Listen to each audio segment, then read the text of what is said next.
Birla Open Minds International School, Warangal AC Campus. Admissions open. Nursery to 12th. Day and residential. IIT NEET Olympiads. Hunter Road Bypass, Warangal. 9581553300. Welcome to Suman TV Warangal. మనం హన్మకొండలోని చారిత్రక భద్రకాళి దేవాలయంలో ఉన్నాం. మనకు తెలుసు ఇప్పటికే పవన్ కళ్యాణ్ దీనికి సంబంధించి ఎప్పుడైతే నిరంజన్ కుటుంబాన్ని కలవడానికి వచ్చాడో దాదాపు హనుమాన్ నగర్లో అరగంట సేపు పైగా పవన్ కళ్యాణ్ గడిపారు.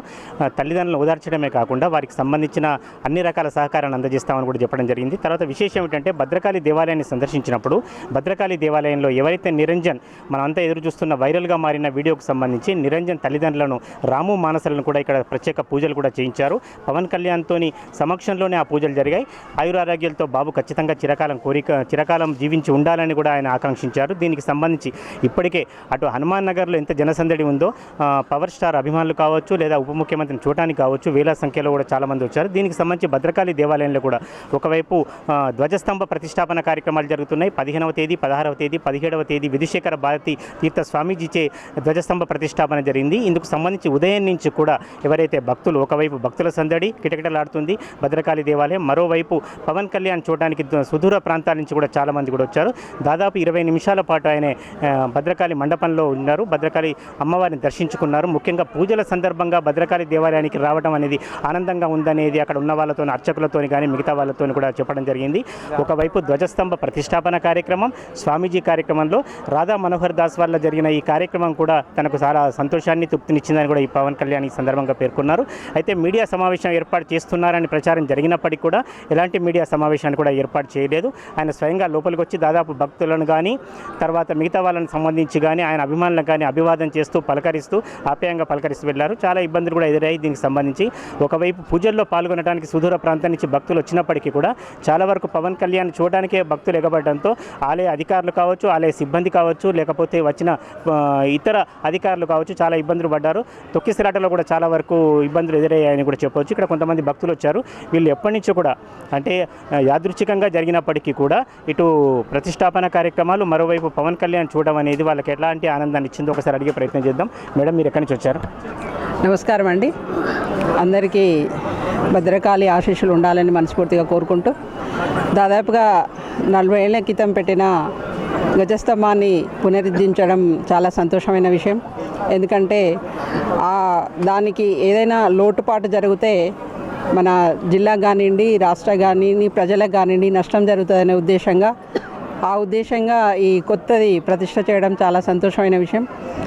అందరూ బాగుండాలి అని చెప్పే ఉద్దేశంతో ఆ ప్రతిష్ట చేయడం చాలా సంతోషం అనిపించింది. అదేవిధంగా పొద్దున 8 నుంచి దాదాపుగా 1000 మంది భక్తులు రావడం, 3 రోజుల నుంచి జరుగుతున్న కార్యక్రమంలో 1000 సంఖ్యలో భక్తులు వచ్చిపోవడం, అదేవిధంగా ఈరోజు ప్రత్యేకంగా పవన్ కళ్యాణ్ గారు మన ఆంధ్రప్రదేశ్ డిప్యూటీ సీఎం గారు రావడం ఒక జనసందడి జరిగింది. తనని చూడడానికి కావచ్చు, భక్తులుగా కావచ్చు, కొంతమంది తనని కలవడానికి వచ్చిన సందర్భాల్లో ఒక అబ్బాయి కోసము ఇంత దూరం రావడము, తనకు ఒక అచీవ్మెంట్ ఇవ్వడం అనేది చాలా ఆశ్చర్యమైన విషయము. ఎందుకు అంటే ప్రజల మనిషిగా నేను ప్రజల మనిషిని అని చెప్పుకోవడమే కాకుండా నేను ప్రజల మనిషిని అని ప్రూవ్ చేసుకున్నప్పుడు కదే ఒక నాయకుని లక్షణం అనిపిస్తుంది. కాబట్టి చాలా సంతోషం అనిపించింది. ఈ మీడియా ద్వారా వారికి ప్రత్యేక ధన్యవాదాలు. ఆ పిల్లగాడికి ఒక మంచి అచీవ్మెంట్ ఇచ్చి వెళ్ళినట్టుగా మనకు వార్త తెలిసింది. చాలా సంతోషం అనిపించింది. వారికి ఈ మీడియా ద్వారా సంతోషంగా ఆయనకు కృతజ్ఞతలు తెలుపుతున్నాను. అమ్మ, మీరు ఎక్కడి నుంచి వచ్చిండ్రు? తొర్రూరు, మహబూబాబాద్ జిల్లా. అంటే ఏంది ఇవాళ పూజలలో పాల్గొనడానికి వచ్చిండ్రా, పవన్ కళ్యాణ్ చూడడానికి వచ్చిండ్రా? లేదు, అమ్మవారిని చూస్తామని అనుకోకుండా వచ్చినాం. మాకు మంచిగా దర్శనం అయింది. తల్లి బాగా చూసినాం, దర్శనం చేసుకున్నాం, గరట్రమ్మని చూసినాం, దండం వచ్చారు. భద్రకాళి అమ్మవారి దగ్గరికి ఎన్నిసార్లు వచ్చారు? ఇదివరకు చాలా సార్లు. దీంతో 3 సార్లు. నేను ఎట్లా అనిపిస్తుంది అమ్మవారి సమక్షంలో? మంచిగా అనిపిస్తుంది, చాలా బాగా అనిపిస్తుంది. ఇప్పుడు నేనైతే అనుకోకుండా నా కొడుకు దగ్గర నుంచి వరంగల్ ఉంటారు 2 కొడుకులు, అనుకోకుండా నా కోడలు నా మనవడు నేను వచ్చినాము. చాలా బాగా నాకు సంతోషం. ఇటువంటి కార్యక్రమం ఇప్పుడు తల్లి అనుకోకుండా నన్ను చాలా కరుణించింది. ఆమె దయవుల్ని ఉంటేనే నేను ఇంత దర్శనం చేసుకొని పోతాను. బాగుంది. మాకు నా కొడుకులు వరంగల్నే ఉంటారు, తొర్రూరు మండలం, ఎలికట్టె గ్రామం, ఎలికట్టె మేడం మీరు ఎక్కడి నుంచి వచ్చారు? మేము వరంగల్ ఇక్కడ కాస్పేట్ ఇదివరకు ఎన్నిసార్లు వచ్చారు భద్రకాళి ఆలయం? ఇది ఫస్ట్ టైం. ఇదే మొదటిసారా ఇక్కడ ఉండి కూడా? ఇక్కడ ఉండి కూడా. ఎందుకు ఇవాళ స్పెషల్ ఏంటి?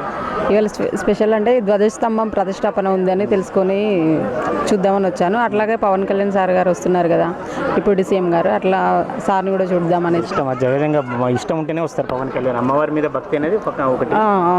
ముఖ్యంగా పవన్ కళ్యాణ్ సార్ వస్తున్నారు కదా, అందుకని చూద్దామని. చాలా అభిమానం, చాలా అభిమానం.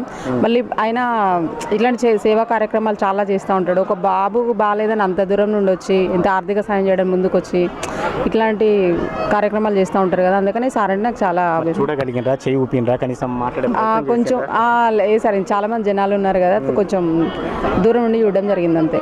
కొంచెం నిరాశ అనిపిస్తుంది కదా? అనిపిస్తుంది కానీ ఇంకా మళ్ళీ ఇంకా వస్తూ ఉంటారు, మళ్ళీ ఇంకా చూసే అవకాశం వస్తుందేమో ముందు.